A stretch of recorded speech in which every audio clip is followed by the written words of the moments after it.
जय हिंद, नमस्कार दोस्तों। मैं निरंजन स्वागत करता हूं आपके अपने YouTube channel student future point में। कैसे आप सभी अच्छे होंगे, मस्त होंगे और स्वस्थ होंगे।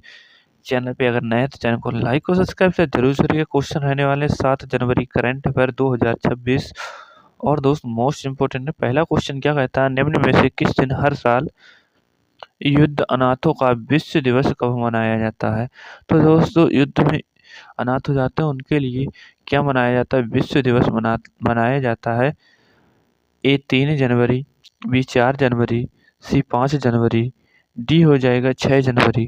तो करेक्ट आंसर दोस्त क्या होगा, तो नोट करिएगा। हम सेलिब्रेट करते हैं, ऑप्शन डी की बात कर रहे हैं, यानी कि 6 जनवरी को हम युद्ध अनाथों का विश्व दिवस सेलिब्रेट करते हैं। क्वेश्चन है अगला, नेक्स्ट वाला क्या कहता है, निम्न में से किसे पश्चिम बंगाल की पहली महिला मुख्य सचिव नियुक्त किया गया है। पश्चिम बंगाल की पहली महिला मुख्य सचिव किसे नियुक्त किया गया है, तो नोट करिएगा।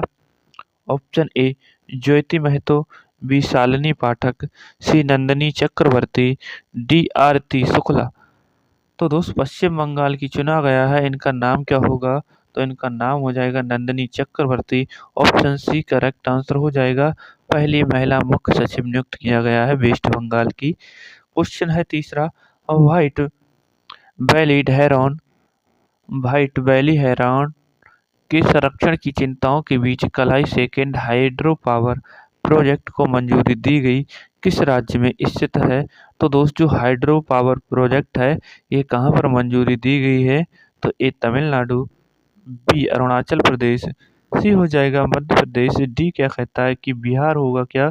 तो इसका करेक्ट आंसर क्या होगा, व्हाइट बेलीड हेरॉन के संरक्षण की चिंताओं के बीच Kalai second hydro power project Arunachal Pradesh में स्थित है। Option B correct answer. Question है चौथा, उर्सुला वॉन डेर लेन और एंटोनियो कोस्टा का संबंध किससे है, जिन्हें भारत के गणतंत्र दिवस 2025 पर, क्षमा चाहूँगा 2026 पर मुख्य अतिथि के रूप में आमंत्रित किया गया है। तो दोस्त उर्सुला वॉन डेर लेन और एंटोनियो कोस्टा ये क्या हो जाएंगे, मुख्य अतिथि होंगे गणतंत्र दिवस पर, यानी कि 26 जनवरी की बात करता है। ए यूरोपीय यूनियन, बी संयुक्त राष्ट्र, सी आसियान, डी अंतर्राष्ट्रीय मुद्रा कोष। तो करेक्ट आंसर हो जाएगा ऑप्शन ए यूरोपीय यूनियन की बात करते हैं, European union. Option A correct answer. Question है नेक्स्ट 5, निम्न में से किसने समुद्री सुरक्षा, आपदा प्रक्रिया और आपातकालीन प्रबंधन को बेहतर बनाने के लिए अंडमान निकोबार द्वीप समूह में integrated integrated security hub launch किया है। किसने किया है, अंडमान निकोबार में। ए द्रौपदी मुर्मू, बी राजनाथ सिंह, सी नरेंद्र मोदी, डी हो जाएंगे अमित शाह। तो दोस्त करेक्ट आंसर कौन हो जाएगा, तो इसका हो जाएगा गृह मंत्री अमित शाह की बात करते हैं।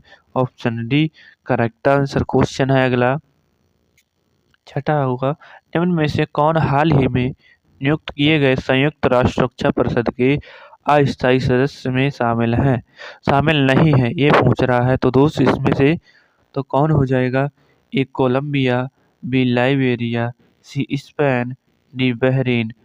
तो दोस्त इसका करेक्ट आंसर क्या होगा कि इसमें शामिल कौन नहीं है, अभी चुना गया है, तो ये स्पेन को नहीं चुना गया है और लातविया करके इसको भी चुना गया है। ठीक है, कोलंबिया, लाइबेरिया और लातविया को भी चुन लिया गया है। और दोस्त याद रखिएगा, स्थायी सदस्य सदस्य कितने होते हैं, 5, और वो कितने होते हैं, 10।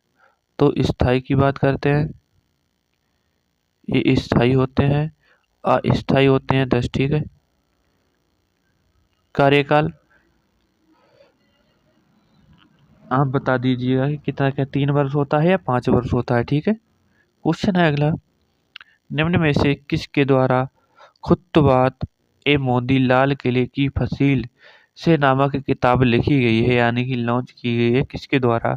ए द्रौपदी मुर्मू, बी धर्मेंद्र प्रधान, सी ज्योतिरादित्य सिंधिया, डी हो जाएंगे क्या ही बोल रहा, नितिन गडकरी। ठीक है, इसकी खुतबात ए मोदी जो लाल किले की फसील से नामक किसके द्वारा तो लॉन्च की गई है? धर्मेंद्र प्रधान। ऑप्शन बी हो जाएगा करेक्ट आंसर। क्वेश्चन है 8, निम्न में से किसने बेंगलुरु में आयोजित 44वीं जूनियर खो खो चैंपियनशिप में पुरुष वर्ग का खिताब जीता है? तो पुरुष वर्ग का खिताब जीता है किसने? ए कर्नाटक, बी तमिलनाडु, सी हो जाएगा बिहार, डी क्या कहता है महाराष्ट्र। तो करेक्ट आंसर 44वीं का किसने खिताब जीता पुरुष वर्ग का? तो ऑप्शन ए कर्नाटका ने जीता है। अगले क्वेश्चन में चलते हैं। आर के श्री कुमार को संगीत कला निधि पुरस्कार 2000 से सम्मानित किया गया। वे किस वाद्य यंत्र से संबंधित हैं? तो दोस्त किस वाद्य यंत्र से संबंधित हैं? दोस्त इनका क्या हो चुका है? 68 यानी कि 68 वर्ष की आयु में क्या निधन हो चुका है और इसलिए इन्हें क्या दिया गया है? ये गिटार से संबंधित थे, बी संतूर, सी बांसुरी, डी वायलिन। तो करेक्ट आंसर क्या होगा? तो ये वायलिन से संबंधित हो जाएंगे। Option D correct answer. Question है अगला। क्षमा चाहूंगा दोस्त, इनका निधन नहीं हुआ है, क्या ही बोल दिया मैं। इन्हें पुरस्कार मिला है कलानिधि पुरस्कार 2000 से सम्मानित। वे किससे संबंधित हैं? तो ये वायलिन से संबंधित होंगे, ना कि इनकी मृत्यु हुई है। ठीक है, क्षमा चाहूंगा। क्वेश्चन है मनोज कोठारी का 67 वर्ष की आयु में क्या निधन हो गया? वे किस खेल से संबंधित हैं? इनके लिए इनका था दोस्त, तो मैं उनके चक्कर में इनका बोल दे। ठीक है, क्षमा चाहूंगा उसके लिए। कोठारी आयोग का क्षमा चाहूंगा। मनोज कोठारी का 67 साल की आयु में क्या 67 वर्ष की आयु में निधन। वे किस खेल से संबंधित हैं? A badminton, B football, C billiards, D table tennis. तो करेक्ट आंसर क्या हो जाएगा? इसमें नया शब्द आपको क्या लिखा है? बिलियर्ड्स की बात करते हैं, ऑप्शन सी। क्वेश्चन है अगला। निम्न में से किस देश ने हाल ही में तैमूर नामक एयर लॉन्च क्रूज मिसाइल का सफल परीक्षण किया है? तो दोस्त तैमूर कहाँ से होगी?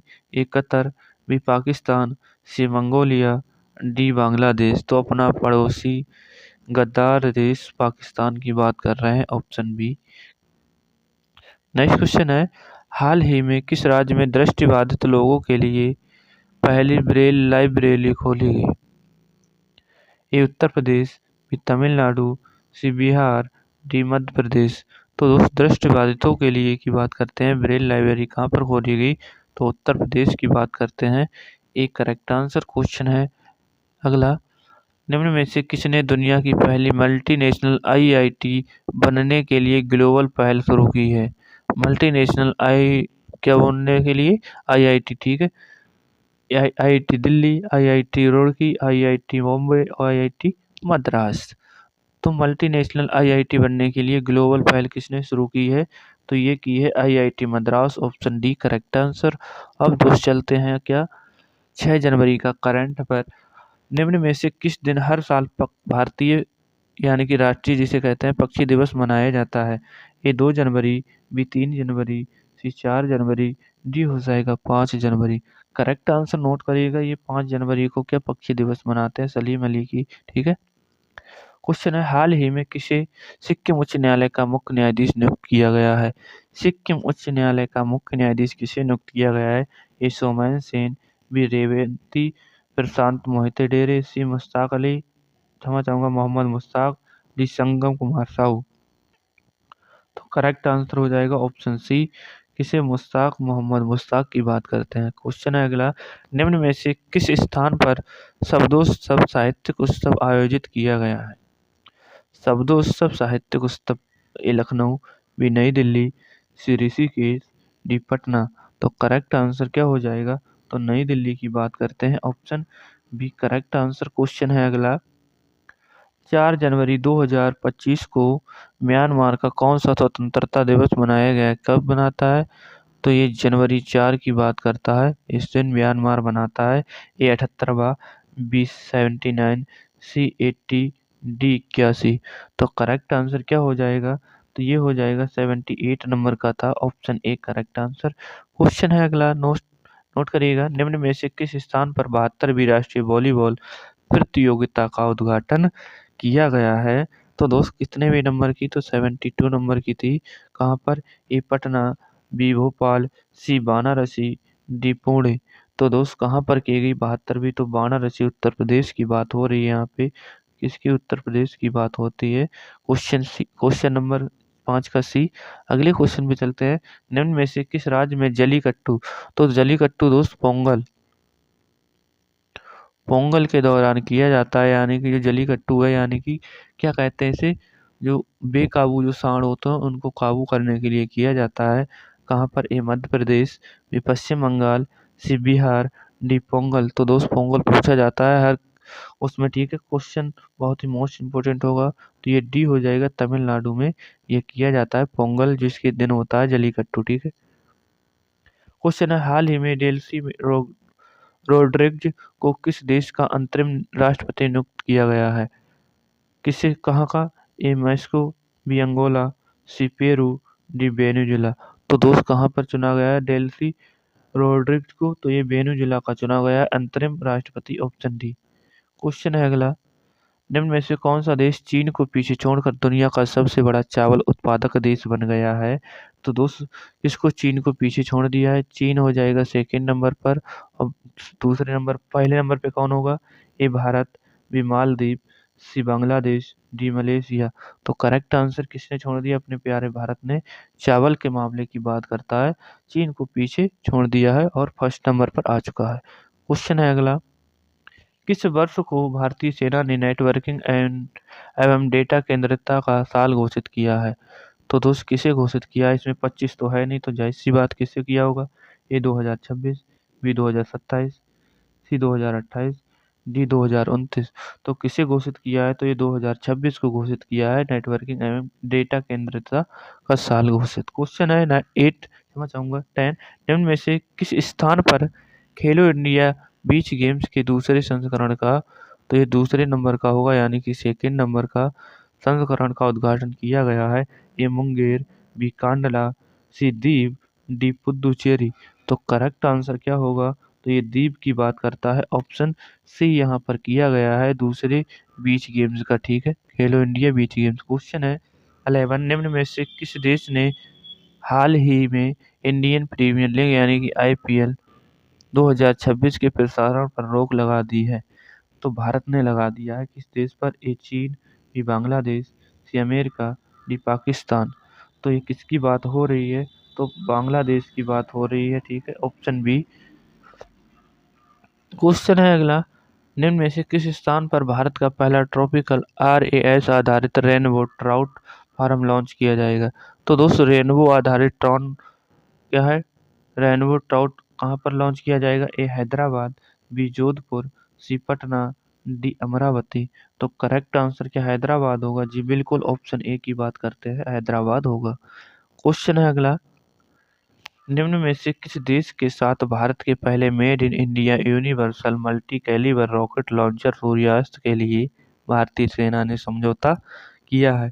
तो दोस्त universal multi calibre rocket launch Suryastra के लिए भारतीय सेना ने क्या किया है? समझौता।